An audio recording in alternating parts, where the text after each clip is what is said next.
The village of Lag has been in constant conflict with the demi-humans that inhabit this world. One of the soldiers, Kai, teams up with his friend Manso to take down a gorilla-like monster. However, even the power of friendship isn't enough because Kai's combat skills are absolutely terrible. Just when Kai is cornered and on the brink of death, he is saved at the last second by Orha, a powerful warrior who has been appointed as the guardian of the village. Blessed by the valley god, Orha is the strongest among them. He effortlessly cuts down the apes one by one until he finally faces the gorilla guardian, the most powerful of the beasts. You might think this would be a real challenge, but Orha slices it in half within seconds. With the threat eliminated, the soldiers begin harvesting the gorilla bodies. One of them hands Orha a mysterious orb, something that suspiciously resembles gorilla nuts. Without hesitation, Orha drinks the liquid inside. Thankfully, it's not what it looks like. These are called God Stones, and the fluid within them is said to greatly enhance spiritual power and physical strength. Logically, you'd think every soldier should drink from a God Stone to grow stronger. But no, the rules state that only tiny drops are permitted for regular soldiers. The rest of the God Stones must be reserved for guardian bearers like Orha. So, while Orha gets even stronger, the average soldiers like Kai remain weak, and no one questions this unfair system. After returning to the village, a large celebration is held in honor of their victory over the apes. But even the food distribution at the banquet reflects the strict class system. High-status individuals and the children of the chief get lavish plates of meat, while low-ranking soldiers like Kai are left with a small bowl of soup. The soup isn't terrible, but Kai still longs for the better food, something he won't taste unless his status rises. Determined, Kai vows to become stronger. Immediately after the banquet, he heads out to train as hard as he can. But it's difficult to train on an empty stomach. Starving, he shouts that he wishes he could eat some rice balls. Moments later, Manso arrives and curiously asks what rice balls are. Kai admits he doesn't really know. The word just suddenly popped into his head one day. Still, he has a feeling rice balls must be delicious. As they talk, Kai points toward the hill where the village buries its fallen soldiers. One hill is carefully maintained, home to the graves of those with families who still visit them. But right next to it lies another hill, neglected and overgrown, where orphans and those forgotten by society are buried. Kai, being an orphan himself, knows this is where he will end up unless he can make something of his life. That's why Kai is so desperate to become stronger, to survive and live a life that matters. He has no choice but to endure tiny food portions and train harder than anyone else. Still, he knows that even hard work might not be enough. What he really needs is a special ability, something to give him an edge on the battlefield. At that very moment, in a distant castle, Orha and his sister Jose are walking toward their father's room. Orha tells Jose that she doesn't need to concern herself with war briefings, as she's not expected to fight like he is. Still, Jose insists she wants to help defend the village too. But Orha dismisses her, saying that a daughter of the chief's family has no need to learn how to fight. No matter how much she pleads, he refuses to allow it. Jose thinks it's unfair. Just because she's a girl, she's forbidden from fighting in battles. As if to rub it in, when she looks out the window, she sees Kai and Manso outside training and having fun. Since Manso is older and stronger, he easily outmatches Kai, who is left on the defensive. Manso tells him that he'll never get stronger unless he learns to attack. So Kai gives it a try, but leaves himself completely open. Manso takes the chance to knock him down hard, and Kai hits his head on the ground. As a result, Kai suffers a massive concussion, and then something strange happens. Memories from a past life in Japan suddenly flood into his mind. While flipping through these visions, he distinctly remembers the word magic. However, once he regains consciousness, the word feels foreign again. Magic doesn't exist in this world, at least, not officially. This isn't the first time Kai has experienced unfamiliar memories. In fact, it's not uncommon in this world for people to see strange visions from another life. But Kai doesn't think it's worth mentioning to anyone. Sure, the memories gave him ideas about things like rice balls and magic, but they're useless here, especially when magic was considered nothing more than a fairy tale in Japan. Still, if he could somehow use magic, he'd be able to stand out in the next battle, and maybe even raise his status. Meanwhile, back at the castle, the village chief receives a letter from a neighboring village. It warns that their village is under attack by orcs. According to the alliance agreement, the people of Ba are required to send reinforcements immediately. The chief hesitates. His soldiers have barely recovered from the battle against the apes, but Ora argues that it's a soldier's duty to march and die for the village. The chief pushes back, reminding him that soldiers are still part of the village and shouldn't be treated like disposable pawns. Back at the barracks, Kai struggles to sleep. He can't stop thinking about the idea of magic. Manso notices something's off and asks him what's wrong. Kai says it's nothing serious. He just had a dream where he could create fire from nothing. Expecting Manso to laugh at him, he's surprised when Manso actually says he's heard of something similar. He recalls an old tale about a strange traveler who once visited the village. The man had no kindling to make a fire, but simply raised a finger, and a flame appeared out of thin air. Kai is stunned. There might actually be a record of someone using magic. Manso warns that it's just a story, so there's no proof it's real. Still, this gives Kai hope. The next day, he finds a secluded spot and begins training. He still doesn't understand how magic works, but he remembers something about mysterious energy, so he guesses it might be connected to spiritual energy. He focuses, holds out his finger, and tries to command his spiritual energy to produce fire, but nothing happens. He then attempts to circulate his energy through his god stones, hoping that will help, but again, nothing works. Meanwhile, orcs have been spotted just outside the neighboring village. They've already killed a dozen soldiers, and the rest quickly mobilize for battle. The troops wait at the forest's edge to scout the orcs, and once they spot them, the clash begins. The orcs attack immediately. Manso stabs one through the heart,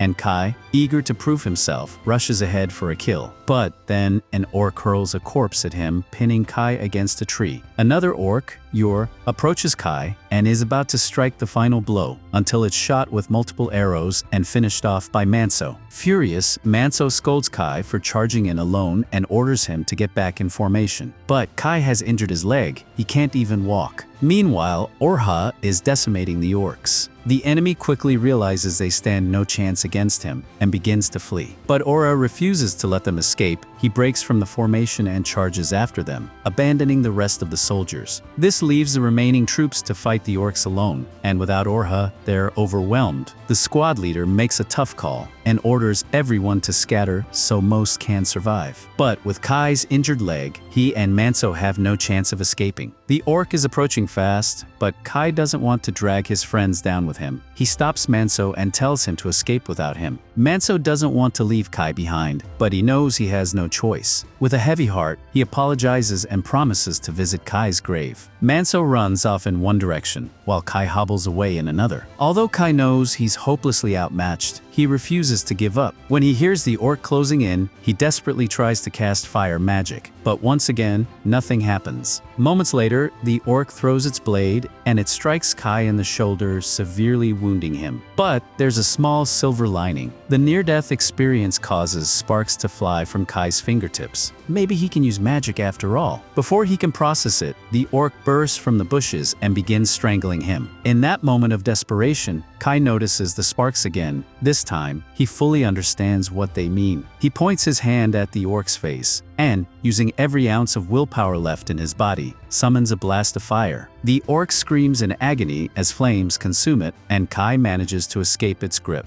The orc eventually collapses from the damage, and Kai feels proud. He finally defeated a monster all by himself. But there's just one problem. His hand is still on fire. He frantically tries to put out the flames, but it's no use. His spiritual energy is being consumed at an alarming rate. If he doesn't stop it, he'll die of exhaustion. He needs to calm down and think. If spiritual energy is like a dam, then the fire spell opened the floodgates. All he has to do is mentally close the dam. Easier said than done, especially since the orc is still alive and crawling toward him. Kai eventually manages to cut off the flow of energy and stop the fire. But by then, the orc has already reached him. Although badly burned, it's still moving. It picks up Kai but doesn't kill him. That's when Kai realizes the orc must be blind from the fire and doesn't realize he's still alive. There's no way he can win another fight in his current state, but if he's going to die, he wants to take the orc down with him. As the orc walks near a cliff edge, Kai suddenly slashes it across the chest. The two of them fall off the cliff into the river below. Somehow, Kai survives the fall and drags himself out of the water with his knife still in hand. he spots the orc's corpse nearby, this time definitely dead. Knowing he's still dangerously low on spiritual energy, Kai cuts into the orc's body and retrieves its god stone. Without hesitation, he drinks the entire liquid inside. As the spiritual energy flows back into him, Kai begins to feel alive again. He collapses under a nearby tree to rest. It's the first time he's ever consumed a full god stone, and it seems like his spiritual energy won't be a problem anymore. Unfortunately, the wound on his shoulder is still bleeding heavily. He's convinced he's going to die out here, but at least he'll die looking at a beautiful sunset. Meanwhile, back in the village, the surviving soldiers have returned and are preparing to celebrate their victory over the orcs. But Manso isn't in the mood for celebration. Another soldier notices his expression and tells him to cheer up. When he asks where Kai is, since the two are usually inseparable, it suddenly hits him. Kai must have died. But instead of offering comfort, he callously tells Manso to forget about Kai, calling him worthless. That night, Kai sleeps under the tree. By morning, he's shocked to find that he's still alive. Not only that, he feels better than ever. His broken leg is healed and the wound on his shoulder has sealed. While he's grateful, he's also confused. Drinking a god stone should restore energy, but not heal life-threatening injuries overnight. He looks behind him and notices a stone wall covered in inscriptions. Curious, he tries to get a closer look, but thick ivy blocks the text. Using his fire magic, Kai burns the ivy away, but his power is much stronger than expected. The blast launches him across the valley. As he regains his footing, Kai catches a glimpse of his reflection in the water, and he's stunned to see a divine crest on his face. This is the mark of a guardian bearer. But before he can process it, the crest fades. He assumes it must have been his imagination. Still curious about the stone, he walks back to examine the inscriptions more carefully. Unfortunately, they're written in a language he doesn't understand. Giving up for now, he decides to return to his village. He spots a cliff face that looks climbable and begins scaling it. Just as he reaches for a handhold, his divine crest flashes again, and he accidentally crushes the rock with sheer strength. The rock Kai was holding onto crumbles, and he falls back into the valley. At first, he thinks the stone must have been weak, but then he grabs another, only to crush it effortlessly. That's when it hits him. He's received a massive power boost from drinking the god stone. Overjoyed, Kai celebrates his newfound strength. But his celebration is cut short when he hears a voice whisper, "Go." Not wanting to discover who or what it was, he quickly starts climbing the cliff at full speed. Once he reaches the top, he's amazed by how easy it was, and even more thrilled by how powerful he's become. Still, Kai begins to wonder, is this the power of divine protection? The divine crest, symbol of a guardian bearer, is said to be granted by the land gods. But Kai doesn't remember receiving any blessing. Perhaps it happened while he was unconscious. Until he knows for sure, it's best to keep this a secret from the village. Back in Lag, Manso has just finished making a grave for Kai. But to his shock, Kai casually walks up, alive and well. Overjoyed, Manso embraces him, and things soon return to normal. Except this time, Kai is far more capable at his duties. Assigned to plow a small section of the field, he finishes the entire thing with barely a drop of sweat. He panics for a moment, afraid his divine crest might be visible, but after checking his reflection in the water, it's gone. It must only appear when he exerts himself too much. So as long as he doesn't overdo things, his secret is safe. Other villagers start asking questions about his sudden strength. Caught off guard, Kai decides to be honest. He reveals that he drank the god stone of the orc he defeated. Everyone is stunned. Ordinary soldiers aren't allowed to consume full god stones. But given that Kai was mortally wounded at the time, he had no choice. He even admits to drinking the god stones of nearly 40 orcs while returning to the village. Now, his strength makes sense. Manso congratulates him for surviving such a harrowing experience. Meanwhile, Elsa, a young village woman, keeps staring at Kai, prompting her friends to tease her about it. Elsewhere in the village, Princess Jose visits the storage house to speak with the inventory checker. He informs her that all the grave offerings are prepared, and she can depart for the grave cleaning whenever she's ready. Early the next morning, Kai practices his fire magic, which has noticeably improved. As he trains, Jose approaches and questions him. His actions look suspicious. Since she's royalty, Kai has no choice but to obey. He explains everything about his fire ability. Surprisingly, Jose doesn't seem shocked. She's heard of people with similar powers, though such individuals usually belong to noble families or are monks. That makes Kai a rare exception, especially since he doesn't seem the least bit fatigued, even after using a large amount of spiritual energy. Jose recalls a rumor that Kai became stronger after consuming a large number of God stones, suggesting he now has a much larger spiritual energy reservoir than the average person. She asks him to train with her, and Kai, having no authority to refuse, agrees. Soon after, the two are sparring with practice spears. While Kai is far stronger than before, Jose is a guardian bearer, so defeating her would require serious effort. But Kai doesn't want to risk exposing his divine crest, so he carefully holds back his power. After the duel, Kai heads to the well to fetch water. He's honestly surprised he managed to hold back so well and still compete. That means he's now so powerful that even a guardian bearer like Jose wouldn't stand a chance if he went all out. Just then, Jose asks him to bring her water too. As she washes her face, Kai asks if all guardian bearers are equally strong. She explains that she's actually one of the weaker ones. Her father and brother are far more powerful. A guardian bearer's strength depends not only on the protection of their land god, but also on their personal training. And when it comes to training, Jose admits she's lacking. Technically, as a woman, she's not obligated to fight. But as a guardian bearer, she has a sacred duty to protect the people in battle. Strength isn't just about power, there are deeper responsibilities. Kai is confused and asks her to elaborate, but before she can, the morning rooster crows. She realizes she's not supposed to be outside right now, and needs to return to the castle before anyone notices her absence. Before leaving, Kai asks again what she meant about a guardian bearer's true duty. Though she'd like to explain, it's against the rules. Instead, she offers him an alternative. If he accompanies her on her upcoming monthly grave cleaning duty, she'll explain everything then. Her land god is enshrined in a village, and she promises to make the arrangements for Kai to join her there. Kai agrees to accompany Jose, and a few days later, she departs for a nearby village along with Kai and a small group of soldiers. Their job is to protect Jose during the trip, as the route runs through ape territory. However, the soldiers find it odd that they were suddenly assigned to this task. Usually, a different squad handles escort duties for the chief's daughter. One soldier even mentions a rumor. Apparently, Jose personally requested Kai to come along, which is why their entire unit was chosen. He asks Kai if it's true, and just as Kai is about to respond, Manso cuts in and tells them to stop teasing. There's no way the princess even knows who Kai is, he scoffs. Eventually, they arrive at the village, but Kai is shocked to find nothing but ruins. The place was overrun by monsters years ago, forcing the residents to abandon it. Still, a gravestone remains, and it's their duty to maintain it in the name of the land god. Sadly, the power of this village's land god has weakened so much that the soil has turned completely barren. Just then, Jose approaches and says she wants to explore the area, and she needs a guard. One of the soldiers immediately volunteers, but to everyone's surprise, Jose specifically requests Kai instead. As Kai and Jose walk through the ruined village, they come across a small flower garden. Jose kneels and begins praying. Kai wants to ask what she's doing, but she quickly instructs him to stay quiet.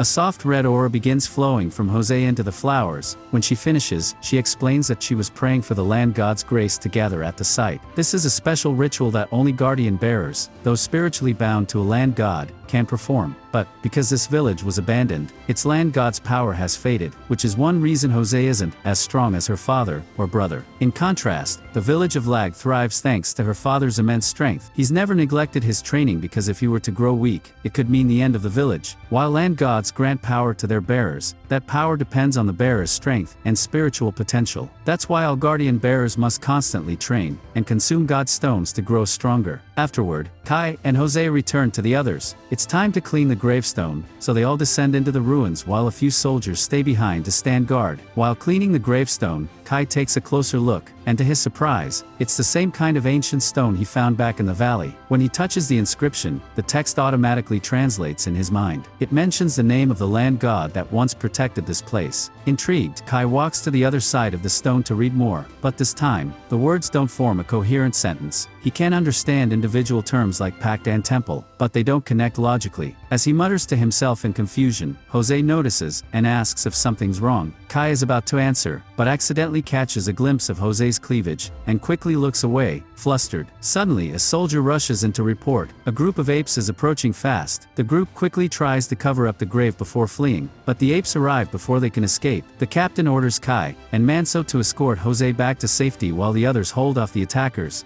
However, while fleeing, 2 apes cut them off. Manso prepares to fight them, but one of the apes stomps through Jose's flower garden, which she worked so hard to protect. In a burst of rage, she steps forward and shouts that she'll kill the beast for what it's done. The ape hesitates at the sight of Jose's tattoos, recognizing her status, but when it realizes she lacks actual combat experience and is shaking in fear, it charges. Just as it's about to strike, Kai slashes it across the chest, saving her. Then he spots the second ape attacking Manso's group. Thinking fast, Kai grabs a nearby axe, strikes the ape in the shoulder, then leaps into the air, and drives the blade into its head, killing it instantly. Everyone is stunned. No one expected Kai to take down 2 apes by himself, but Jose is especially shaken. For a brief moment during the fight, she clearly saw the guardian bearer tattoos flash across Kai's face.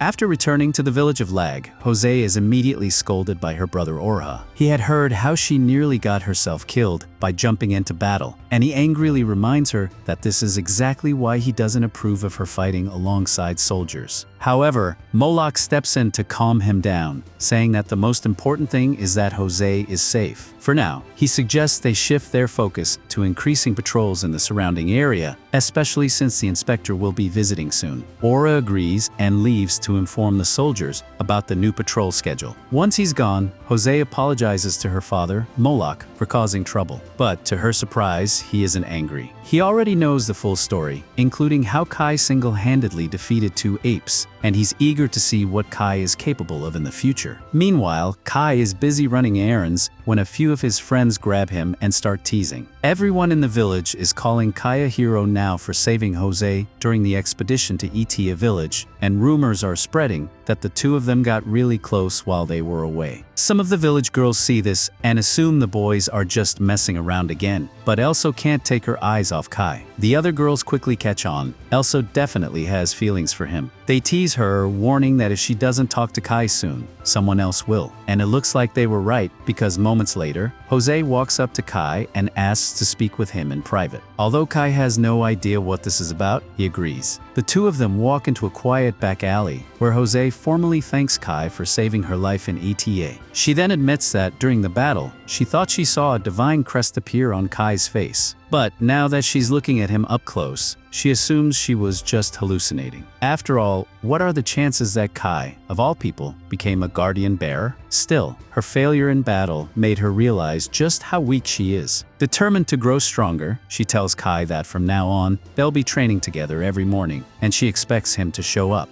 Kai doesn't exactly want to get roped into Jose's intense routine, but he can't say no, so he agrees. What they don't realize is that Kai's friends have been spying from behind a tree, one that's far too small to hide them. They have no idea what the 2 are talking about, but they're incredibly jealous that Kai gets to spend time with Jose. Later that day, Kai is chopping wood when Elsa approaches with a bowl of water. She shyly asks if he'd like a drink, since he must be thirsty from all the work. Kai gratefully accepts, thanking her for being so considerate. Just then, one of Elsa's friends calls out to her, reminding her they still have chores to finish. Kai assumes Elsa was just being nice, but Manso knows better. He tells Kai he's a lucky man, clearly hinting at Elsa's feelings. Suddenly, Kai hears a strange bird call in the distance, and he recognizes it as the same one he heard back in the valley. He's puzzled. Why would it be here? That night, Kai lies in bed, unable to sleep. He keeps hearing that same bird call echoing in the dark. Eventually, curiosity gets the better of him. He gets up, leaps over the village wall with ease thanks to his enhanced strength, and sprints back to the valley where everything began. Once he reaches the tree near the ancient god's stone, he sees the same stone tablet again. Now that he knows it's a god's gravestone, he tries to read the inscriptions, but oddly, he can't understand them this time. Even so, he bows and thanks the land god for saving his life, then spends the night cleaning the gravestone as a sign of gratitude. He even leaves a small offering at its base before making his way back to Lag Village. On the way, he gets hungry, so he drinks from the river and picks a few fruits from a nearby tree. He's amazed by the sheer amount of food available in the wild and thinks to himself, maybe I could live out here. And just like that, a brilliant idea strikes him. He could build a house in the forest and live freely. But to build a house, he'll need wood. Kai climbs a nearby cliff and spots a tall, sturdy tree that looks perfect for cutting. But once he's up close, he realizes a problem. His dagger won't be enough to chop down something this big. So, he decides to try something new. Using his fire magic, he boosts the output to form a fiery blade around his hand. It works well on metal, but on wood, not so much. The moment he swings, he accidentally starts a forest fire. Thankfully, he manages to extinguish it before a land god notices. Still, it's clear he needs a better strategy. After calming down, Kai tells himself, if I can create fire from nothing,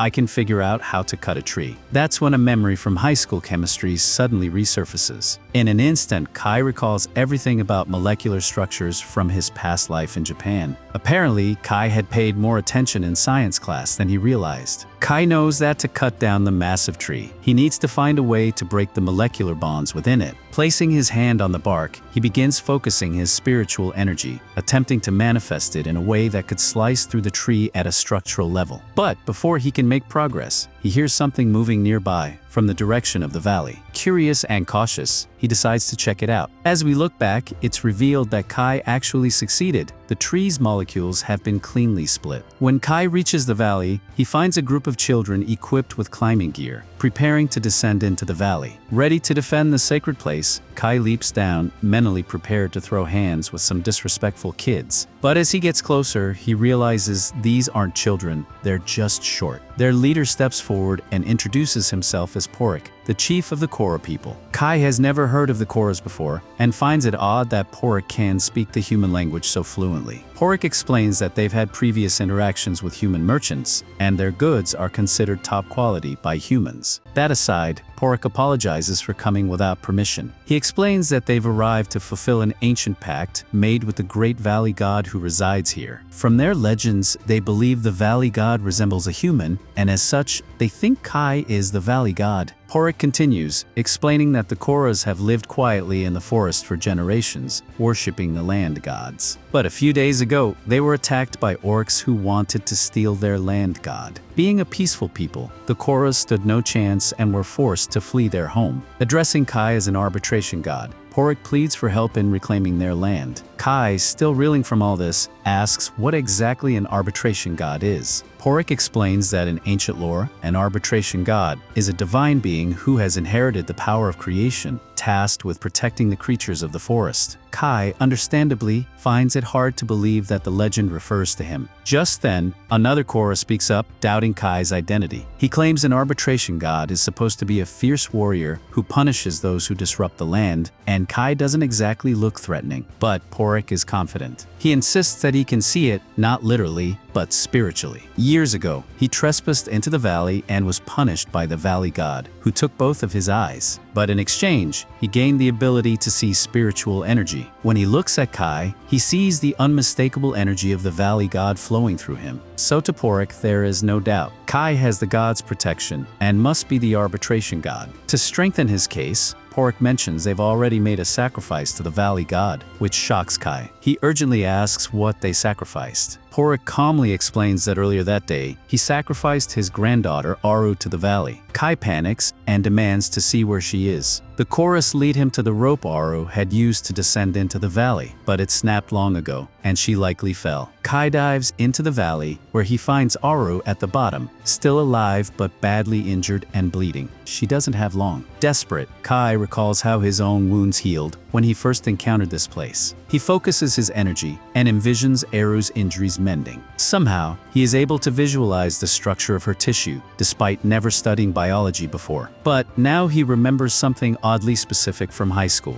The mitochondria is the powerhouse of the cell. With this absurd but valuable knowledge, Kai manages to heal Aru's wounds. He's stunned that it actually worked, but knows she still needs time to rest. Suddenly, he hears a commotion at the top of the valley. The orcs have attacked. The Koras, being virtually defenseless, stand little chance. Several have already been killed. Just in time, Kai arrives and stabs one of the orcs through the chest, saving them. But the orc responsible for most of the deaths, their leader, steps forward. He flaunts his divine crest, trying to intimidate Kai. His cleaver still drips with the blood of the Koras he slaughtered. But Kai isn't backing down. He's not alone in his fury. He begins hearing a voice in his head, filled with rage, demanding that he kill the orc and strike fear into its heart. Kai realizes the voice belongs to the valley god. As the god's guardian bearer, Kai vows to carry out its will. Before the battle begins, Pork steps forward and offers to help. He may not be as strong, but he too is a guardian bearer and will do what he can. Kai is grateful for the support. It'll make things easier. To show the orcs what they're dealing with, Kai activates his own divine crest. The orcs' confidence crumbles as they realize they're facing not one, but two guardian bearers. Still, their leader forces them to attack. The first two are instantly slain by Kai. One orc tries to ambush Kai while he's distracted, but Pork leaps in and cuts it down, protecting him. Kai thanks him, though Pork admits he can only handle the weaker orcs. He tells Kai that the orc guardian bearer, their leader, is his fight. Without hesitation, Kai picks up a cleaver and begins walking toward the final enemy. The orc leader quickly realizes he's in deep trouble, so it tries using talk no jutsu, the ancient art of talking your way out of getting wrecked. This orc, unlike most, can speak the human language. He tells Kai there's no need to fight and claims he only meant to attack the Korras, not offend Kai personally. Normally, Kai wouldn't be this furious, but the orcs didn't just kill innocent Korras, they did it in his valley. And now, blue spiritual energy radiates from Kai's body like a divine warning. The orc begins begging for mercy, but Kai has none to give. In a desperate last move, the orc charges, but Kai calmly slices off its arm with an energy blade, then drives it straight through the orc's chest, ripping out its god stone. Pork, watching the scene unfold, is now more convinced than ever that Kai is the very god who took his eyes long ago, an ancient being that has watched over the world since before even the age of gods, the arbitrator. This is Kai's first time killing a guardian bearer. Pork explains that if one drinks the godstone of a fallen guardian bearer, they inherit the fallen's power. These are far more potent than ordinary god stones, granting tremendous strength. Kai splits the stone in two, but before drinking, he offers half to Pork in gratitude for fighting beside him. Pork is surprised and asks if he's truly sure, to which Kai simply replies, "You earned it." Both men drink. Pork immediately drops to his knees. The surge of power from a guardian bearer's stone is overwhelming. Kai seems fine at first, but then collapses in agony. The Korras rush to him, worried, but Kai assures them he just needs to rest. He returns to the valley and warns them not to disturb him or enter the valley without his permission. While resting, Kai has a nightmare, a memory from childhood. His original village was burned down by apes, forcing him to flee and eventually find refuge in Lag. The next morning, Kai wakes up and is shocked to find a blanket covering him. Even more shocking, Aru is sleeping next to him. Startled, Kai demands to know what she's doing. Aru explains that she didn't want him to catch a cold and was trying to keep him warm. Though Kai had saved her life, she reminds him that she was offered to the valley and has vowed to serve him for the rest of her life. Kai says he doesn't need a servant and tells her to go home, but Aru insists she can't. Pork warned her that if she fails her duty as an offering, great misfortune would fall upon the Korras. She refuses to leave. As Kai tries convincing her otherwise, he realizes the sun is rising, and he needs to get back to Lag before anyone realizes he's been gone. He leaps up the valley cliffs with ease, but is stunned to find the Korras still waiting there. He thought they would have left. Pork explains they have nowhere else to go. Their old village is gone, and they wish to stay near the valley, pledging themselves to the valley god. Kai sympathizes with them and agrees, but with one strict rule: no one is to enter the valley without his permission. As he prepares to leave, Pork tells him there's something important he must know. A little while later, Kai returns to Lag, only to be scolded by Jose. He's late for their morning training. She demands to know where he was, but Kai can't exactly say "I was busy being a literal god," so he just claims he overslept. Later, Chief Moloch approaches some of Kai's friends, asking where he is. Manso tells him that Kai is on storage house duty near the castle. Eventually, Bezin, Jose's father and Lag's chief warrior, finds Kai and challenges him to a duel. After hearing about how Kai protected Jose, he wants to see Kai's strength for himself. Thankfully, it's just a friendly match. Bezin assures Kai he won't be killed. Kai is relieved, but he remembers what Pork told him: don't reveal your powers yet. As a new guardian bearer, Kai would be an easy target if word got out. So, during the duel, he must hide his divine crest at all costs. As the match starts, Bezin makes the first move. Kai dodges his attacks, but he's getting heated, and his divine crest begins to glow. Panicking, Kai calms himself and suppresses it. He still has to fight, so he charges in and strikes with a spear, but Bezin is so tanky that the spear shatters on impact. Now weaponless, Kai is forced to fight barehanded. To his credit, he doesn't give up, but like the first guy in the gorilla fight, Kai gets launched. He's winded but conscious. The duel is over. Bezin, satisfied with the match, offers his hand to help Kai up and says that from tomorrow onward, he will personally train him. Kai doesn't want to, but turning down the chief isn't an option. Meanwhile, Jose is amazed that Kai managed to hold his own so well against her father. Alva, however, remains unimpressed. As far as he's concerned, Kai is still just a regular commoner. However, Jose is already busy thinking about her next training session with Kai. After Bezin leaves, Manso and the rest of Kai's friends come over to check on him. Once they know he's alright, they burst out laughing, because now Kai is stuck training with both Jose and Bezin. With the chief and the princess constantly demanding his time, Kai hasn't been able to leave the village in a while. But finally, he gets the chance to sneak out again. Excited, Kai returns to the valley, but his mood quickly sours when he spots a fire coming from a house nearby. Furious, he assumes the Korras disobeyed his orders and moved into the valley. But when he goes to investigate, he realizes it's just Aru. Technically, Kai forbade the Korras from entering the valley, but Aru never left, so she isn't breaking any rules. In fact, she's been preparing for Kai's return and even brings him a home-cooked meal. Kai was just about to tell her to leave, but the moment he sees the food, he completely forgets his anger. When Aru asks if he likes it, Kai tells her it's delicious. Beyond the taste, it's also the largest meal he's ever had. Back in Lag, he usually only gets tiny portions, so for a moment, he wishes he could stay in the valley forever. Surprisingly, the next day at the village cafeteria, Kai receives a decently sized meal. The lunch lady says it's because he's been working hard lately. Kai thanks her, but his friends get jealous and ask why he's getting special treatment. She simply reminds them that they've been slacking off. If they want more food, they need to work harder. Meanwhile, on the other side of the cafeteria, Elsa is distracted watching Kai, and she accidentally dumps a huge portion of food on a random villager's plate. Now she has to convince him to give it back. Over the next few days, Kai falls into a comfortable routine, sneaking out of Lag at night to check on the valley. He even helps Aru build a house. Of course, there's no way he can finish it in one day, so the first step is to cut down a tree using his energy blade.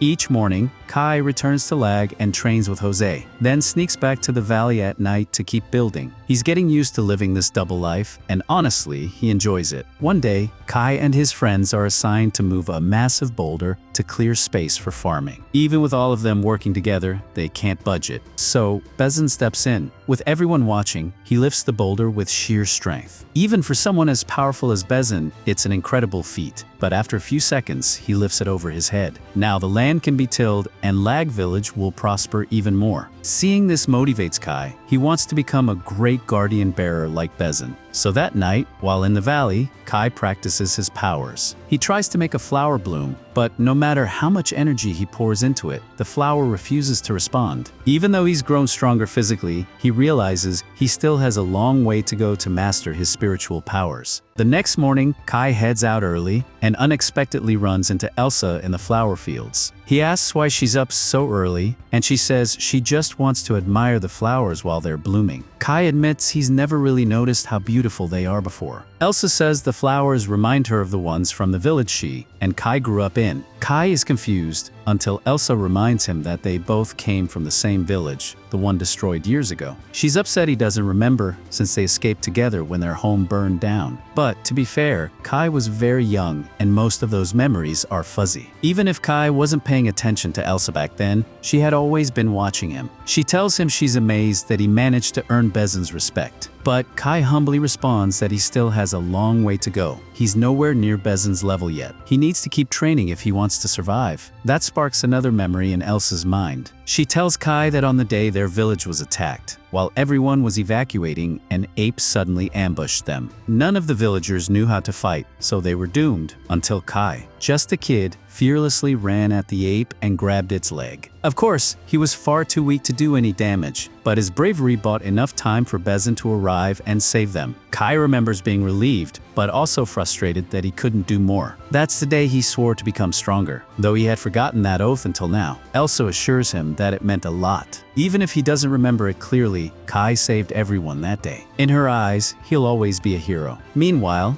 deep in the forest, a brutal battle is underway between the apes and the orcs. The orc general is absolutely dominating. Even the ape guardian bearers stand no chance and are instantly beheaded. With the apes defeated, the orcs claim this territory as theirs. And now, their next target is Kai's valley. Right now, Kai is blissfully unaware that danger is rapidly approaching.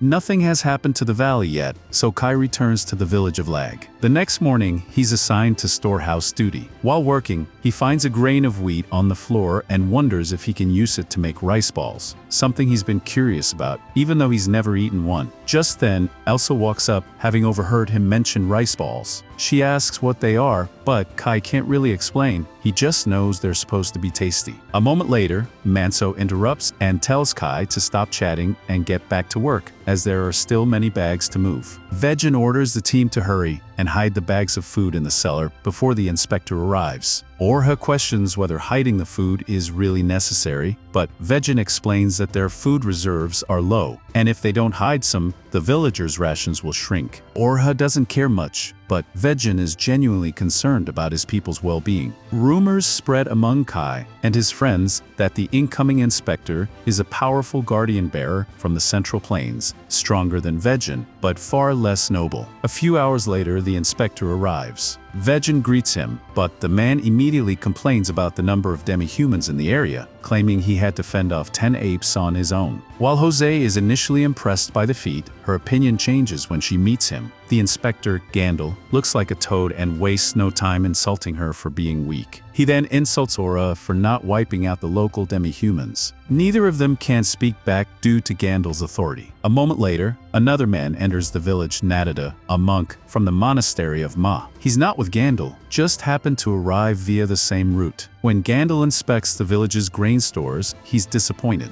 As a tax collector, he prides himself on taking large amounts from villages and suspects they're hiding supplies. Vejin assures him this is everything, blaming poor weather for the shortfall. Suspicious, Gandil decides to stay in Lag for a while. Vejin has no choice but to agree, which means the village must now cater to Gandil's luxury demands. Jose is frustrated, but Vejin reminds her that defying Gandil would be seen as rebellion against the king. Later, Kai spots Narada tending to a grave. He thanks him, but Narada simply says it's his duty. He's heard rumors about Kai's sudden growth in power after consuming many god stones, and reveals that he also grew stronger the same way during his training. Curious, Kai asks if Narada's strength matches a guardian bearer's. Narada proudly shows his divine crest, surprising Kai, who didn't know someone could have one without divine protection. But Narada explains that with enough training, it's possible to manifest a crest on your own. Meanwhile, in the castle, Gandil is served a large meal, but he's unsatisfied and demands even more food, regardless of whether the villagers starve. Because of him, the villagers' portions shrink drastically and resentment grows. Elsewhere, Narada meets with Vejin to discuss troubling news. A large group of orcs has been sighted nearby, too small to be an invasion, but still a significant threat. Narada plans to pursue them and asks Vejin for escorts. Vejin agrees to arrange a squad. That night, Kai returns to the valley to tell Aru the bad news. He's been chosen for the squad to help Narada track down the orcs, meaning he won't return until the mission ends. Aru is worried he won't come back, but Kai promises that as the valley's guardian bearer, it's his duty to return and protect it. Before leaving, Kai meets with Porik, who suspects the orcs might be here in retaliation for the group Kai wiped out earlier. Still, Kai is confident he can handle whatever comes his way. The next morning, Gandil is still lazing around while a squad sets out to track the orcs that Narada is pursuing. Orha and Vejin watch them depart, but Ora worries that sending Jose might not have been a good idea. Normally, Vejin would have sent Alva, but he has to go after the apes that supposedly attacked Gandil. Still, Vejin trusts Kai, who's accompanying Jose, so he's confident she'll be fine. Just then, Elsa runs out of the gate with something for Kai. She did her best to recreate the rice balls he once mentioned, using wheat. Kai thanks her for the thoughtful gift. For some reason, looking at the rice balls reminds him of his mother, even though he's been an orphan in this world. Then, Manso calls out to Kai to hurry up. Kai tucks the wheat balls into his shirt and heads off with the group. After traveling for some time, they come across a horrifying sight. Dozens of dead apes and orcs are scattered across the area. Narita concludes that the two groups must have clashed. The orcs seem to have won, but Kai wonders what provoked the battle. Jose suggests that the orcs might be chasing the same thing Narita is after, based on a conversation she overheard the previous night. Seeing their curiosity, Narita explains the reason he's here. A prophecy foretells the appearance of a powerful god in this region. His mission is to find this god and its gravestone before anyone else does. Whichever species claims the god will gain tremendous power, so he cannot allow demi-humans to find it first. When Kai asks what kind of god it is, Narita explains that it's a wild spirit, an uncontrollable force with unimaginable power, impartial to good or evil, an arbitrator. This makes Kai suspicious that Narita might be talking about him, but he keeps quiet. Eventually, the group reaches a ruined village. Kai suspects the orcs were responsible. Jose quickly rushes in, hoping to help any survivors. Narita warns her it might be dangerous, but Jose refuses to stand by while others are suffering. Upon entering, they discover destroyed homes and several dead Yusuzels, a peaceful species. Kai finds an orc axe on a fence, confirming their suspicions. The group warns Jose to retreat before more orcs show up, but she insists on searching the village for survivors. Narita agrees, mainly because he wants to examine the land God worshipped here. Manso asks Kai to go with Narita, while the rest stay behind with Jose. As they search, the group finds it strange. The village is eerily quiet, and the damage is less severe than expected. Just then, Jose spots a trail of blood leading to a shed. She gently calls out and opens the door, only to find a dead orc inside. Meanwhile, Kai and Narita enter the village shrine. It's dark, so Narita lights a small flame using his spiritual energy. Kai warns him to be careful in case orcs are nearby. Narita is surprised that Kai remains so calm. Most would be stunned to see someone conjure fire from nothing. He suspects Kai knows more than he lets on, but Kai just claims he heard about it in a story. As Narita translates the words on the gravestone, Kai checks around the shrine and finds a Yusuzel girl lying on the floor. They bring her back to the surface. Alongside her, they also find 3 orc corpses. Narita realizes this isn't the main orc force, just a small group. Judging by the girl's attire, she was likely the village's guardian bearer. The others are surprised to learn she was a guardian bearer, especially since female ones like Jose are rare. According to Narita, she single-handedly fought off the orcs to let her people escape, even though Yusuzels are normally too weak to defeat even one orc. Her sacrifice gives Jose hope that she too can become stronger. They hold a small funeral for the fallen Yusuzels and their guardian bearer. However, her god stone is missing, meaning the land god's protection has likely passed on to someone else. Manso asks Narita if he found what he was looking for, but Narita confirms the god here is not the one from the prophecy. Based on the battlefield layout, only 3 orcs came this way, so the main group must have taken the other path. Kai looks at the map and realizes the path leads directly to his valley. Alarmed, he immediately volunteers to scout ahead. Narita finds Kai's urgency suspicious, but allows it. Kai sprints ahead, determined to protect the valley. Meanwhile, in the valley, Porik and the other Korra people learn that a group of orcs is heading their way. Without Kai, they know they stand no chance. Porik tells Ketchik to gather as many villagers as possible and hide, while he prepares to face the orcs alone. As the guardian bearer, Porik knows he can't win, but he refuses to sit back and watch his people be slaughtered. He'll hold them off and hope Kai returns in time.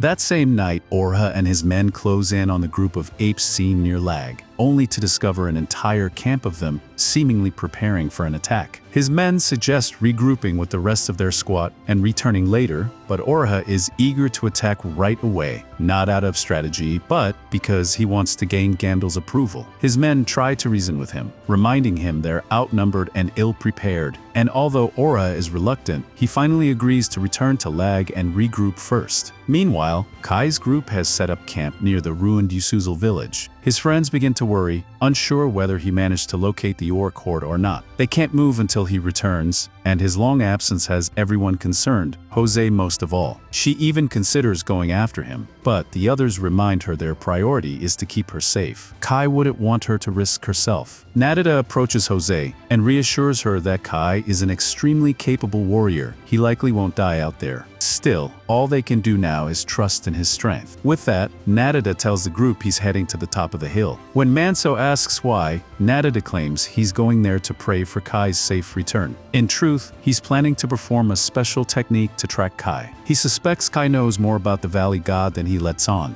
Narita begins meditating and two glowing eyeballs appear above him. He sends them into the forest to locate Kai. As for Kai, he's sprinting at full speed, trying to reach the valley before the orcs. Along the way, he spots numerous orc footprints, all headed in the same direction, straight to the valley. Just then, he hears rustling in the bushes, and someone suddenly lunges at him with a knife. Kai quickly draws his blade, ready to defend himself, but stops just in time. It's only Ketchuk. Moments later, the rest of the chorus emerge. Relieved, Kai asks why they're here. Porrick explains that they heard the orcs approaching and came to confirm it and possibly slow them down. Kai says it wasn't necessary, he's the guardian bearer of the valley, so it's his job to protect it. But Ketchuk insists they have a right to defend it too. After all, they've built their village around the valley and won't abandon it. Kai is grateful for their loyalty. Suddenly, a loud noise echoes nearby. Upon investigating, they confirm that the orc band is heading straight for them. Worse, the orc leader spots Kai, meaning he'll have to fight whether he's ready or not. While Kai is risking his life, Gandalf is still back in lag, stuffing his face and wasting the villagers' food. He smashes a plate and arrogantly declares that, as an inspector, everyone must show him absolute respect, a risk being labeled traitors to the human king. As Elsa bends down to clean the broken plate, Gandalf notices how beautiful she is and asks for her name. She replies hesitantly, unsure why he's suddenly interested. Then Gandalf demands that she pour him a drink. Elsa is uncomfortable and disgusted by the look on his face, but due to his status, she doesn't know how to refuse. Thankfully, Adelia steps in, setting a fresh plate of food in front of Gandalf and pouring the drink herself. Her quick intervention distracts him, sparing Elsa from further harassment. Even Gandalf is surprised at how quickly he was dismissed. Later, Elsa quietly thanks Adelia for helping her. Adelia brushes it off, saying it was nothing. Just then, Orha and his second-in-command return to Lag, visibly angry that they didn't get the chance to fight the apes. The apes' presence near Lag frustrates Orha, so he angrily demands someone call his father to mobilize a larger force to eliminate them. Meanwhile, back on the battlefield, Kai is being chased by an orc. As it lunges, Kai spins and stabs it through the chest. However, another orc tries to ambush him from behind, but Ketchuk intervenes, stabbing the attacker in the neck just in time. So far, Kai and his allies have taken down a significant number of the orcs, causing the rest to hesitate. Suddenly, their leader emerges, calmly walking to the front lines and reveals his divine crest to intimidate them. While Kai isn't impressed, Porrick immediately recognizes the symbol as belonging to one of the Rigdorous. Kai is unfamiliar with the term, so Porrick explains that the Rigdorous are 6 elite orc warriors blessed with powerful land gods. They are far stronger than ordinary guardian bearers. Kai warns everyone to stay back. He'll need to go all out to beat this one. Watching from afar, Narita becomes certain that Kai is the one he's been searching for, especially after seeing his divine crest. The orc leader introduces himself as Adderkin and speaks fluent human language. He mentions being surprised to learn that Kai's predecessor is dead and reveals he tracked down Kai after one of his orc soldiers was killed in the area, confirming Kai as the new Valley God. The Valley God speaks within Kai, urging him to kill the orc, but Kai was already planning on it. He lunges at Adderkin, but the attack is blocked and countered. Kai tries again, but gets knocked aside. He attempts a trick maneuver by slipping behind Adderkin's legs and stabbing, but the orc's tough skin causes the spear to snap.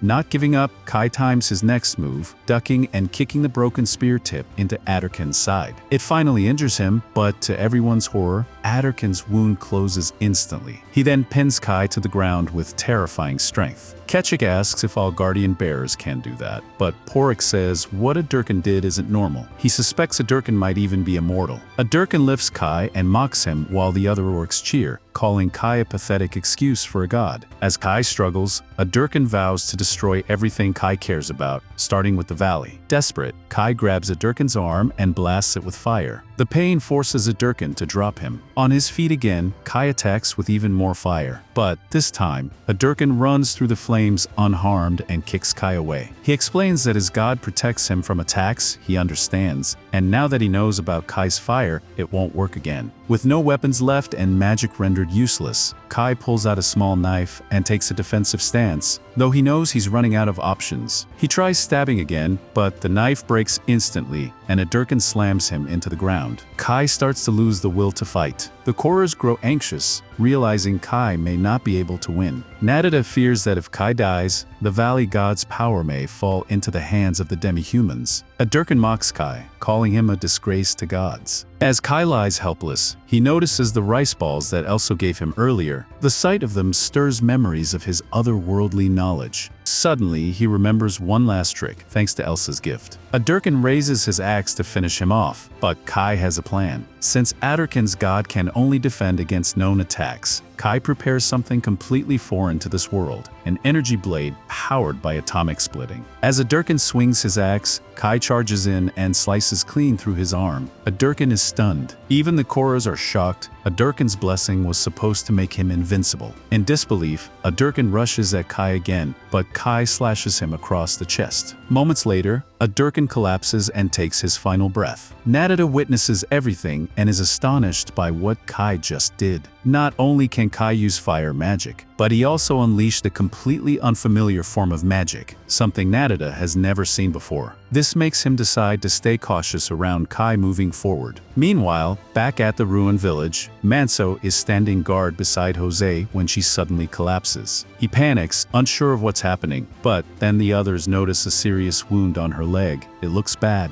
Back in the forest, Kai has just claimed Raken's god stone. The remaining orcs, shocked and disappointed, watch in silence. They know they can't stand a chance against him now, so they keep their distance. Kai drinks Raken's god stone, and because Raken's god was incredibly powerful, the energy Kai absorbs is overwhelming. His power begins radiating outward so intensely that it terrifies the other orcs, forcing them to flee. Fortunately for Kai, they do run, because moments later, he collapses to the ground unconscious from the sheer surge of energy. Some time later, Kai wakes up, disoriented and unsure of what just happened. He asks the Korras, but they're just as confused. Right after Kai drank a Durkin's god stone, there was a massive gust of wind. Horik believes it was caused by Adurkin's incredibly powerful land, god reacting in anger, possibly even screaming in rage. Kai never knew a god's power could create such a reaction, and he begins to question what he should do with all the strength he now possesses. He heads to the stream to wash off the blood and then asks Horik if he noticed anything strange during the fight. Kai had the feeling someone was watching him. Horik sensed it too, but ignored it since there was no hostility. Before returning to the others, Kai takes a quick lunch break. He pulls out the rice balls that Elsa made and thinks to himself that without her gift, he might not have survived. He decides he needs to properly thank her. When Kai finally returns to the group, Manso immediately informs him that something is wrong with Jose. Kai rushes over and notices a strange mark on her leg. He doesn't know what caused it. Then Narita arrives and recognizes the mark.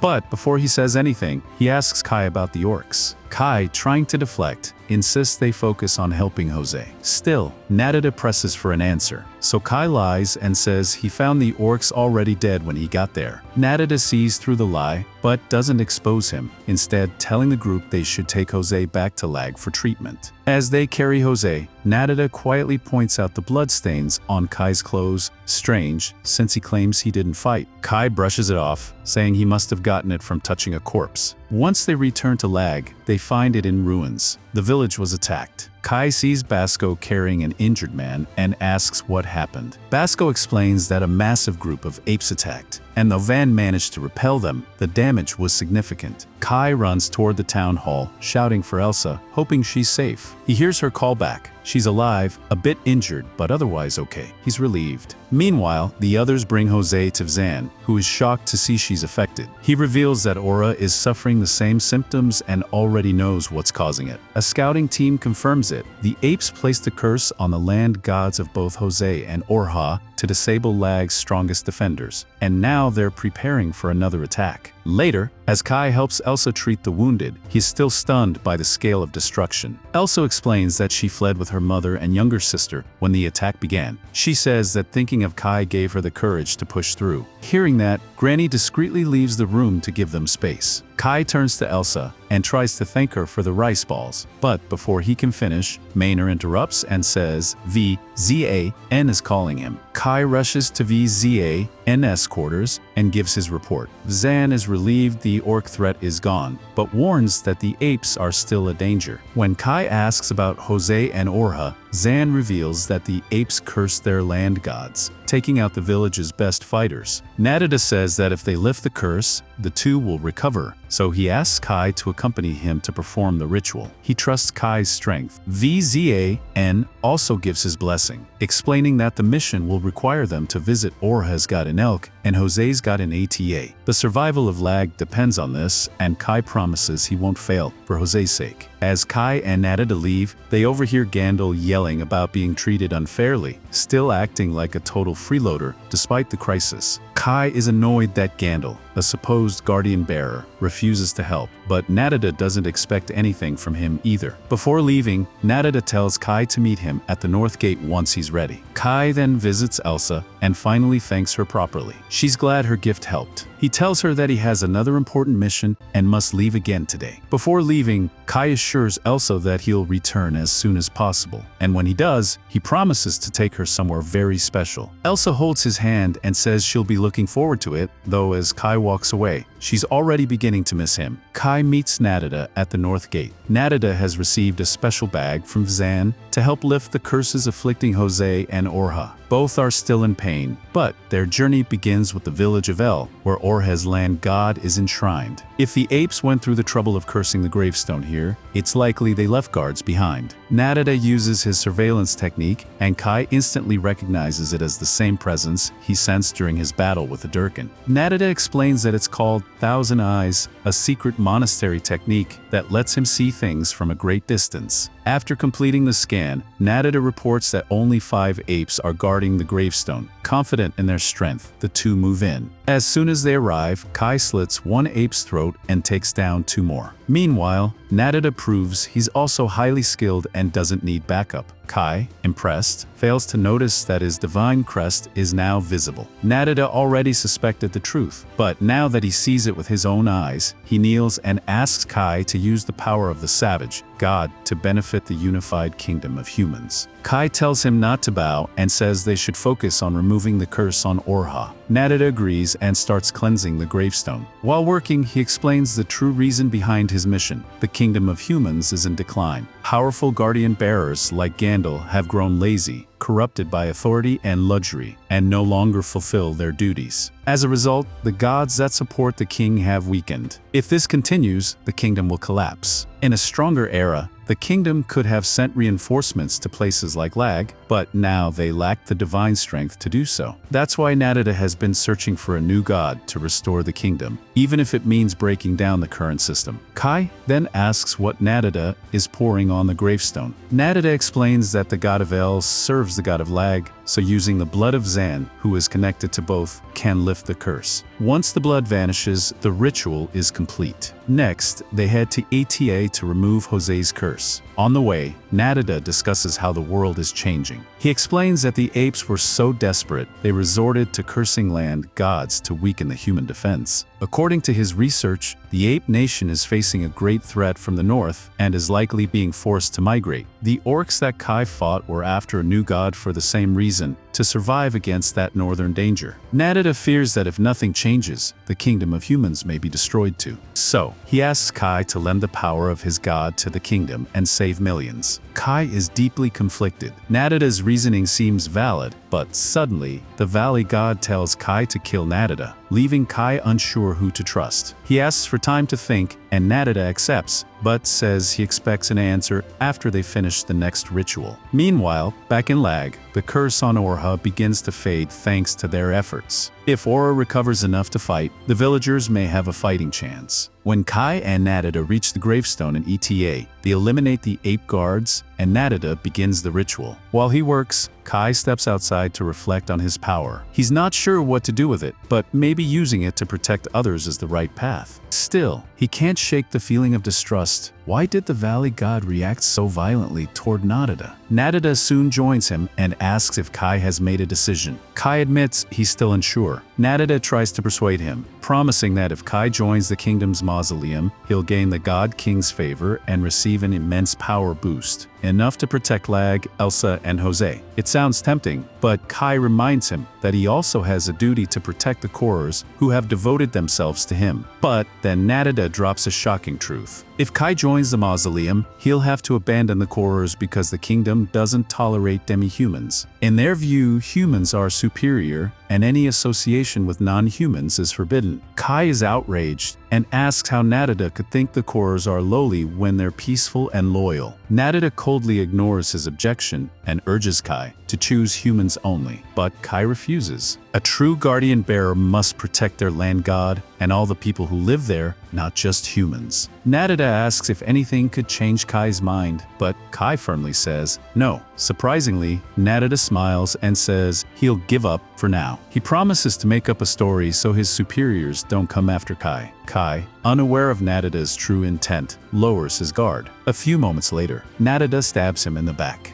Kai falls to his knees, eyes wide in disbelief. He never imagined Narada would betray him like this. But Narada calmly explains that he just stabbed Kai with a god-killing relic, a weapon designed to pierce the divine protections of guardian bearers and suppress their powers temporarily. He tells Kai that wanting to use godly power to protect loved ones is arrogant. All great power, he insists, must be controlled by the kingdom of humans, which is why Kai has to die. He plans to extract and drink Kai's god stones to claim that power for himself. Kai tries activating his divine crest to fight back, but the relic still embedded in his back causes searing pain whenever he moves. Narada pins him down and pulls the dagger out, intending to deliver the final blow. "Don't worry," he says coldly, "your name will be recorded in the history books." But Kai, summoning his remaining strength, slips from under him and kicks Narada away. Back in Lag, the villagers scramble to ready their defenses against the incoming ape invasion. Fear and tension fill the air as they know no reinforcements are coming. VZAN rallies the troops, assuring them that he will stand and fight alongside them to protect their home. The healthy villagers prepare to battle outside the gates, while the injured, Elsa and her family among them, are being treated inside the castle walls. Back with Kai, Narada tries once again to convince him to surrender for the greater good of the human kingdom. Kai doesn't doubt that the god's power could save lives, but he refuses to abandon the people of his valley. He won't let that power fall into the hands of someone like Narada. Realizing that Kai won't be swayed and that his ambush failed, Narada prepares for a deadly fight. But before he can strike, an ape bursts out of the forest and swings an axe straight at him. At the same moment, the ape army launches its assault on Lag. The defenders try to hold their ground, but the apes are skilled at throwing rocks. Zan steps up to lead the counterattack himself, but things quickly escalate. Deeper in the woods, the ape chief advances. He seems to have upgraded their tactics, because now they're throwing flaming rocks at the village. Back at Kai's location, a massive flaming rock crashes near them. Narada is forced to retreat, only to be chased down and wounded by the axe-wielding ape. He's now locked in a duel for his life. Kai could have escaped during the chaos, but two other apes arrive, both charging at him with lethal intent. The three apes trap Kai and Narada, demanding answers. Their leader, a guardian bearer, asks if they were the ones who dispelled the curse from the stone. Neither man answers. It doesn't matter. The ape announces they won't be leaving alive. Even worse, all three apes are guardian bearers, just like Kai and Narada. Narada, realizing he's outmatched, starts to panic. But when Kai learns these are the apes who cursed Jose and Orha, rage fills his eyes. One ape lunges at Kai with a spear. Kai sidesteps, narrowly avoiding it. Another swings at him, and Kai jumps back, only to get snagged midair and hurled into a half-collapsed house. As one of the apes closes in to finish him off, Kai rises just in time and slashes its belly. The wound isn't fatal, and Kai's own injuries, especially the ones from the god killer, aren't healing. A bloodied Narada reappears, looking for the apes, but Kai no longer trusts him. He prepares to summon his energy blade and finish Narita then and there. But before the battle between them reignites, the apes begin taunting them from the shadows. Narita, trying to hold on to what little advantage he has, warns that the power of the arbitrator god must not fall into ape hands. As one of the apes rushes him, he spins his staff like a shield, but he's not nearly as strong as he thought. After several crushing blows, Narita is knocked flat and helplessly writhing on the ground. The ape looms over him, raises its axe, and prepares to finish the job. At the very last moment, Kai leaps in to save Narita, shielding him from the ape's finishing blow. Narita is stunned. After everything he did, he never expected Kai to risk his life for him. But there's no time to process the moment. The spear-wielding ape charges at them, and this time Narita returns the favor. He unleashes a burst of flame magic, creating a distraction that lets both of them escape.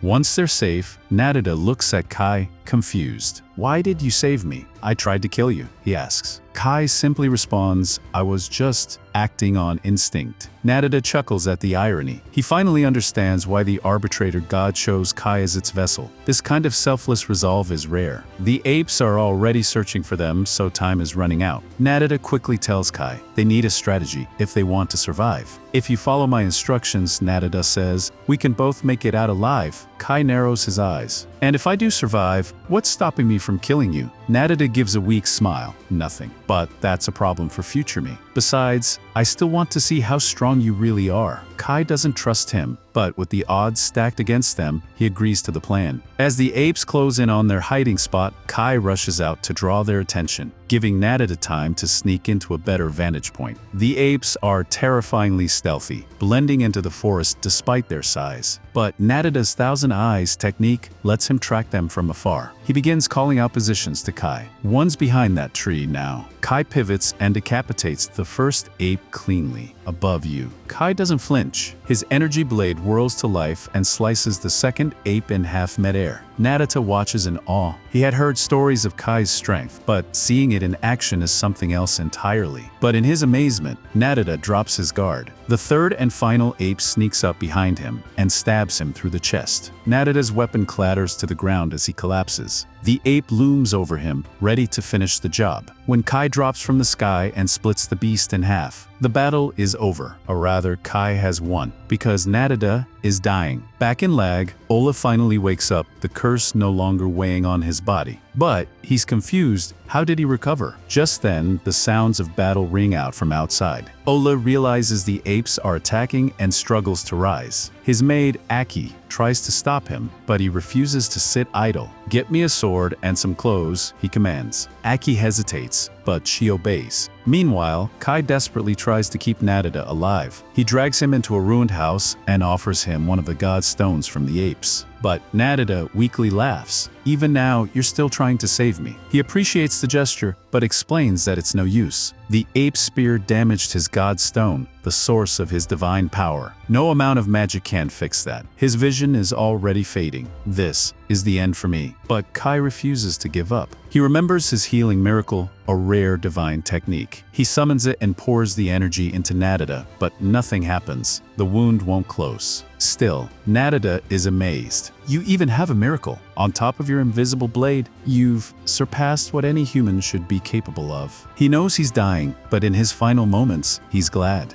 to have witnessed the full potential of the arbitrator god. He reaches a trembling hand toward the sky and whispers an apology to his high priest. He failed to bring the god back to the kingdom, but he has no regrets. Narita closes his eyes for the last time, and as if to mourn his passing, rain begins to fall on Kai. Back in Lag, Joes finally wakes up. She's confused. The last thing she remembers was collapsing in Elk's village, but now she's in her father's room. Then comes a crash outside. A few moments later, Aki bursts in to check on her. Joes asks what's happening, and Aki informs her. The apes have invaded. She also brings a message from VZAN. If the situation becomes hopeless, Joes must flee the village to survive. Joes is heartbroken. She understands her father wants to protect her, but it hurts that he still doesn't trust her to fight. She steps out of her room and sees villagers huddled in the corridor. "Why are they here?" she asks. Aki explains that Zan ordered all women and children to hide inside the castle, but that's not what Joes meant. She raises her voice. "You don't need to be packed in like this. Please, use my room." Use anything you need inside it. Then, turning to the crowd, she declares, "The Mulak family will fulfill its duty. We will defeat the apes, so don't panic." At that same moment, 2 soldiers rush into Gandalf's room to warn him of the attack. But, to their shock, he's gone. One of the soldiers suspects that Gandalf might have gone out to help with the battle, but another quickly dismisses the idea. Given how lazy and selfish Gandalf is, it's far more likely that he fled as soon as the fighting began, and that soldier is absolutely right. Gandalf is currently sprinting toward the village gates. Just then, a rock flies toward him, and he panics. It becomes clear that all the rumors about Gandalf being stronger than Zin were lies. In truth, he's nothing but a cowardly weakling who only got this far by relying on Nada's strength. Meanwhile, up on the wall, Elsa has been distributing food to the soldiers to help restore their energy. She apologizes for not being able to prepare anything better, but the soldiers are grateful for her thoughtfulness. As Elsa heads back down to restock the food supplies, she sees Gandalf fiddling with the front gate. She wonders if he's planning to help fight the apes, until she hears him demanding to be let out because he wants to return to the capital as soon as possible. The soldiers tell him they've been trying to open the gate, but none of them are strong enough. Gandalf eventually realizes there's a crank and begins turning it to open the gate. When the others see this, they rush down to stop him, warning that if he opens the gate now, the apes might break in, but Gandalf doesn't care. Instead of being reasonable or even just climbing the wall, he stabs the soldier captain in the gut and shouts for everyone to stay out of his way. No one liked Gandalf to begin with, but after killing one of their own, the soldiers are ready to jump him. Unfortunately, Gandalf grabs Elsa and takes her hostage, preventing them from making a move. He couldn't care less about the village, as long as he escapes alive. When his carriage arrives, he cuts the rope and opens the gates, still holding Elsa hostage. As soon as the apes see the open gate, they march right into the village. With the gates breached, all available soldiers are forced to form a defensive line, but most of them are no match for the apes. That's when Zin leaps down from the wall and cuts down 3 of the beasts with ease. Still, there are far too many for him to handle alone. Surviving this battle won't be easy. Meanwhile, Kai is sprinting back to Lag as fast as he can. He knows that even with Zin present, there's no way they can defend the village against the entire ape army. Though he still hasn't figured out the right way to use his power, he knows one thing for sure. He wants to protect Lag, and that's what he intends to do. Back in Lag, a few officials are informed that the main gate has been breached, which is disastrous. Even though Zin is holding the apes off, the officials are even more worried upon hearing his name. They suspect the apes are targeting him specifically to seize his god stone. Meanwhile, Gandalf is riding away from the destruction he caused, knowing full well this will be the end of Lag. But he's just happy that he managed to kidnap a new toy. However, Elsa refuses to let Gandalf get anywhere near her and kicks him away. Back at the village, Zin is beginning to get overwhelmed by the sheer number of enemies. That's when Manso and the other soldiers come up with a clever plan. They paint divine crests on their faces and pretend to be guardian bearers. They're still just regular soldiers, but the apes don't know that. Their fear and hesitation give Manso and his team just enough of an edge to defeat them. Now that the apes inside have been taken care of, the soldiers rush to block off the gate to stop any more from getting in. They manage to barricade it just in time, but the apes outside start trying to break it down again. It's only a matter of time before it gives way. Manso and the others urge Zin to retreat and let them handle the rest. They can't risk him getting hurt, since Zin and the land god are practically one and the same. He must survive. As long as he lives, the village can eventually be rebuilt. Meanwhile, Kai finally arrives at Lag, only to be stunned by the overwhelming number of apes. When they notice him, the entire horde charges toward him, but Kai is ready to fight. Back in the village, Orha briefly considers running away, but then he remembers all the people he swore to protect and refuses to abandon them. He tells one of the soldiers to look after Jose and ensure the apes don't reach them. As for Orha, he stays behind to fight. Eventually, the apes break through the gate. Zin and the other soldiers prepare for another clash. While Zin can still easily overpower the regular apes, the enemy forces now include several guardian bearers, making things much more difficult for him. At the same time, Orha slowly limps his way onto the battlefield. Despite being in poor condition, he refuses to stand by while the village is under attack. When the other soldiers realize Orha has joined the fight, they are visibly relieved. Having another guardian bearer on their side gives them a glimmer of hope. Orha slashes one of the apes in half with his sword as soon as he enters the fight, but due to his weakened state, he quickly exhausts himself. When he faces one of the ape guardian bearers, his sword fails to cut through its neck, and he's knocked to the ground. The ape raises its weapon to finish him off until, at the last second, Jose jumps in and blocks the strike with her shield. Despite still recovering from her injuries, Jose manages to push the ape back. She drops her shield and raises her spear. While she may not be as physically strong as Orha or Zin, she's incredibly fast, and the ape struggles to keep up with her movements. Before it can even register what's happening, Jose leaps into the air and slices off its head in a single clean strike. Witnessing Jose's victory lifts the morale of the soldiers. With renewed energy, they charge back into battle. Thanks to the combined efforts of Zin, Orha, and Jose, they are able to defeat the ape guardian bearers. Zin glances over at Jose with pride. He never expected her to become such a formidable warrior. However, one of the dying apes gives a chilling warning. A few guardian bearers won't be enough to save the village because their king is right outside. That worries Zin. Oddly, the rest of the apes surrounding the village have stopped attacking, but they haven't retreated either. Curious, Zin climbs the wall to investigate and is stunned to see Kai tearing through the ape horde with his bare hands. Zin has no idea how Kai is doing it, but he's clearly more than capable. Zin calls out to Kai and tosses him a club to use as a weapon. Kai catches it midair and begins demolishing the ape army with terrifying force. Manso and the other soldiers watch in awe. They already knew Kai was strong, but this level of power is comparable to a genuine guardian bearer. Even Zin can't explain Kai's strength, but one thing is clear, with him on their side, they have a real chance to win. After just a few minutes, Kai has wiped out most of the apes and still shows no signs of slowing down. Realizing they're outmatched, the remaining apes retreat into the forest. The battle is finally over. The soldiers cheer in celebration. After the victory, Ora walks over to Aki and asks what she thought of the fight. Aki praises Ora's combat skills and says it's thanks to him that the village was saved. But while Orha made a major contribution, he knows the true hero was Kai, the same boy he once looked down on as a commoner. Everyone clearly saw Kai fighting with a divine crest, so to protect his secret, he pretends it was fake and wipes it off in front of them. Just then, Zen approaches Kai and asks where Nada is. Kai delivers bad news. While he and Nada were dispelling the curse in Itia village, they were ambushed by 3 ape guardian bearers. Kai skips over the details, but reveals that Nada died during the battle. He wasn't able to save him. Zen is stunned. He knows how powerful Nada was, comparable to a guardian bearer, so it's hard to imagine how he could have been killed. Kai explains that during the attack, one of the apes mentioned the assault on Lag. As soon as he heard that, he rushed back to help,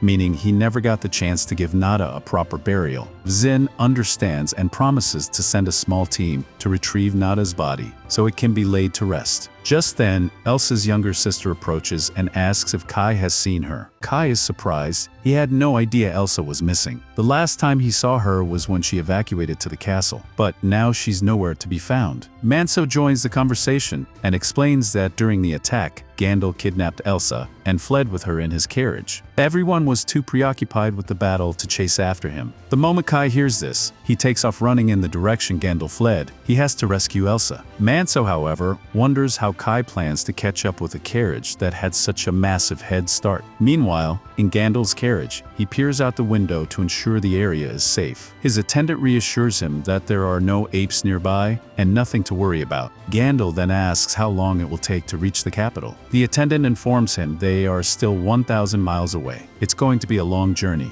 Gandalf plans to pass the time by toying with Elsa, but before he can do anything, he suddenly senses a terrifying presence. Alarmed, he uses his guardian bearer abilities to enhance his vision and spots Kai sprinting toward the carriage at full speed. Panicking, Gandalf grabs a bow and arrow, planning to shoot Kai before he gets too close. But Elsa, determined not to let that happen, shoves Gandalf and ruins his perfect aim. Enraged, Gandalf pulls out his sword to punish her. Just then, the carriage begins to shake violently. The horses can feel Kai's overwhelming pressure and are terrified. The driver loses control, and the carriage crashes after slamming into a rock. Gandalf is flung from the wreckage, landing hard on the ground. The horses bolt, and the driver chases after them. Inside the carriage, one of Gandalf's men is impaled by debris during the crash and dies instantly. Kai rushes to the wrecked carriage to check on Elsa, only to find, to his horror, that she has been stabbed by Gandalf. Desperate, he lifts her out of the wreck and tries to heal her with his magic, but her injuries are too severe for his powers to work. Meanwhile, Gandalf, though suffering from multiple broken bones, uses his guardian bearer abilities to heal himself and slowly stands up. But now, he must face Kai. Kai confronts Gandalf, demanding to know if he was the one who stabbed Elsa. Gandalf, already aware that he's no match for Kai, tries to talk his way out of it. He blames Kai, saying his overwhelming presence scared the horses, which caused the crash, and that's when Elsa was accidentally stabbed. For a moment, Kai hesitates, unsure if it really might have been his fault. But then he remembers that Gandalf kidnapped Elsa in the first place. That alone makes him responsible. Gandalf, trying to reason with him, warns Kai that attacking an Imperial inspector like himself will have consequences. But Kai doesn't care. He grabs Gandalf by the neck and slams him to the ground. Gandalf desperately defends himself, saying he did nothing wrong, claiming it's only natural for the strong to dominate the weak, and that someone like Kai, a mere commoner, should never possess such power. But Kai has had enough. He rips the God Stone out of Gandalf's chest, ending him for good. While Kai may have gotten revenge, he still doesn't know how to save Elsa until he remembers the God Stone. Since it belonged to a guardian bearer, it might contain enough energy to heal her. He gives it to Elsa, hoping it will save her life. But something goes horribly wrong. The moment Elsa swallows the God Stone, her body begins to writhe in agony. Kai, clueless about the risks, panics. He doesn't understand what's happening and realizes he needs help.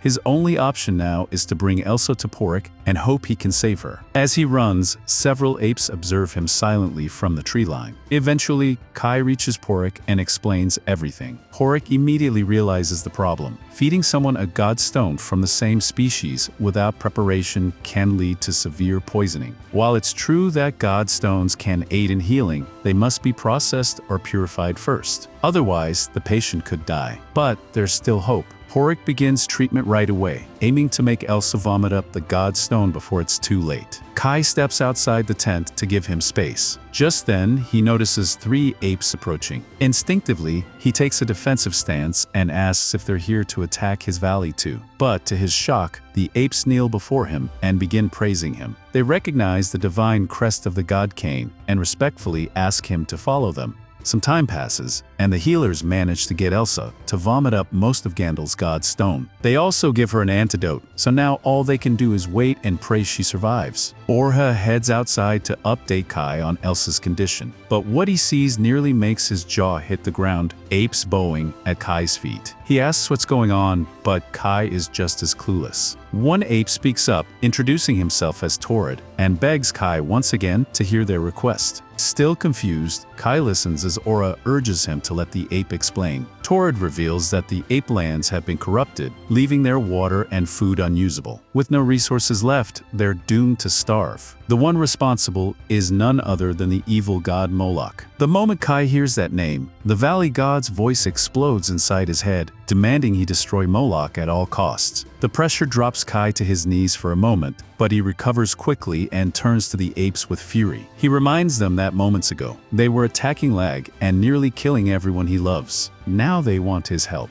One of Torrid's subordinates shouts back that Kai has killed plenty of their kind too, and if he refuses, they'll just attack Lag again. Bad move. Threatening the guy whose home you just tried to burn is not top-tier negotiation strategy. Kai snaps, warning that if the apes ever attack Lag again, he'll personally wipe out every last one of them. Torrid panics, shoving his subordinate into an apology, but the ape insists they only attacked because their land was unlivable. Kai doesn't care. He storms off into the tent where Elsa lies. Orha follows, explaining that the treatment is done, but her survival depends on her life force. He asks whether Kai will hear the ape's petition, but Kai refuses. If not for them, Elsa wouldn't be in this mess. Orha understands, but reminds Kai that the apes made their request under ancient custom. As the arbitration god, also called the god of Kanea and the valley god, Kai can't just ignore it. After all, every race worships him now, whether he likes it or not. The role of the arbitration god is to stay impartial, protecting all tribes and keeping the balance of the world. To Kai, that sounds less like a duty and more like being handed the job of save the world. Good luck. But that's exactly what Orha means. The arbitration god is far more powerful than the scattered land gods, and Kai has inherited this destiny whether he likes it or not. Needing a breather, Kai heads out for fresh air, only to find the apes still waiting around like awkward guests at a party that's already over. He ignores them and wanders down into the valley, where he sits by the valley god's gravestone. Still struggling to process everything, Kai asks why such immense power was given to someone like him. Unsurprisingly, the gravestone doesn't answer. Frustrated, he tries testing his powers on a pair of flowers at the base of the grave, but Alu quickly interrupts, scolding him for bullying innocent plants. Realizing he's being a bit dramatic, Kai gives up and leaves, leaving Alu confused by his unusual behavior. Back at the top of the valley, Orha is chatting casually with the apes and even compliments them on their surprisingly fluent human speech. Just then, Kai returns, brushing past the apes to tell Orha he's heading back to Lag. One of Torad's subordinates demands to know if this means he's rejecting their request, but Kai snaps that he's still thinking. For now, he needs to return to Lag before people start worrying. Since Elso is still too weak to travel, he asks Orha to care for her. Once Kai runs off, Torad asks if Kai will actually help them. Orha admits he can't say for sure, but he's confident Kai isn't the type to ignore his duties forever. Eventually, Kai makes it back to Lag, where everyone is relieved to see him safe. When the soldiers ask what happened, Kai lies and says he couldn't track down Gandalf. He obviously can't admit he killed the inspector or fed his godstone to Elsa, so he lets everyone believe Gandalf escaped with her. Manso, seeing how shaken Kai is, tells him to get some rest. But before that, Kai asks to meet Vejin. Up in Vejin's office, Kai warns that the apes will likely attack again soon. Everyone is stunned. They assumed the battle was over, but if another attack is coming, they need to prepare. Before dismissing him, Vejin praises Kai's performance in the last battle and says he looks forward to seeing what he accomplishes next. Outside the palace, Elsa's sister Lilisa rushes to Kai, demanding to know where her sister is. Since he can't explain the truth, he lets her believe Elsa is gone, earning her anger and blame. Soon after, Jose approaches Kai, saying she's beginning to wonder if the land gods are intentionally stirring up battles to weed out the weak. Looking at the pile of harvested ape corpses, she also wonders if the apes had loved ones too. That's when Orha shows up, asking if Kai is the one who killed that pile of apes. He admits Kai is impressive, but is annoyed by how gloomy he looks. Jealous of the attention Kai is getting, Orha claims he could have done the same if he hadn't been cursed. In frustration, he starts stabbing a dead ape, something even the soldiers find disturbing. Kai grabs his arm to stop him, but Orha shoves him to the ground, pointing a sword at him and warning not to get cocky, since he won't always be Lag's starfighter. Kai brushes it off, saying he doesn't care about fame, he just wants fewer deaths, and stopping the apes entirely would be better. Orha scoffs, saying humans and demi-humans have been at war for generations, and nothing will ever change. But Kai refuses to accept that fate. Determined, he returns to Vejin's office and requests permission to investigate ape territory. Suspicious of Kai's urgency, Vejin still trusts him enough to approve. Before departing, Manso gifts Kai a new spear to replace his broken one. Jose also offers him her knife, insisting he take it, even when Kai hesitates to accept such a valuable gift. She gives Kai a charm, telling him it's for good luck and to use it without hesitation if he's ever in danger. He thanks her, but as he leaves the village, he wonders if he'll ever see Jose again. He doesn't know if he can really defeat the evil god, but he's already made up his mind, so all he can do is try his best. Meanwhile, in the desert, a few cores are secretly taking care of Gandalf's body, so no one discovers what Kai did. Back at the core village, Kai accepts the apes' request, but makes them promise not to attack Lag while he's gone. The apes swear they won't, so Kai agrees to go with them. Before leaving, Portik warns him that there's still deep hatred between apes and humans, so traveling as he is now would be dangerous. To help, he gives Kai some traditional Core's clothing, basically an ape disguise kit. Any ape who sees him will think he's one of them. Kai also visits Elsa's tent one last time. She's unconscious, but he tells her that her sister is worried and hopes she'll be better when he returns. After stepping outside, he's handed the massive axe of the fallen orc guardian Adurican. The thing looks hilariously oversized for him, but to everyone's shock, Kai swings it around like it's nothing. He keeps it, of course. Kai and the apes then set off for the ape homeland. Meanwhile, in the human capital, the nobles are busy partying. When they hear that Lag is under attack by apes, they shrug it off. Since it's just a small village, its destruction doesn't affect their comfy lives. After all, they've been letting small villages like lag perish for ages while they sip wine and pretend to be strategists. Finally, Kai arrives in ape territory. The place is covered in a thick, ominous black fog. As they pass through, he sees the corpses of fallen apes. His guide explains these were victims of Diabo, the evil god. Curious, Kai asks Portik for details. Portik hasn't met Diabo, but he shares the legend. This god has appeared many times, spreading chaos. The last time, it took the previous arbitration god to seal him away. Thanks to Diabo's curse, the land is barren, no crops, no fish, nothing. Eventually, Torrid leads Kai to a massive tree at the center of the village. Inside waits the ape chief, Abritter. Kai steels himself and enters, unsure of what awaits.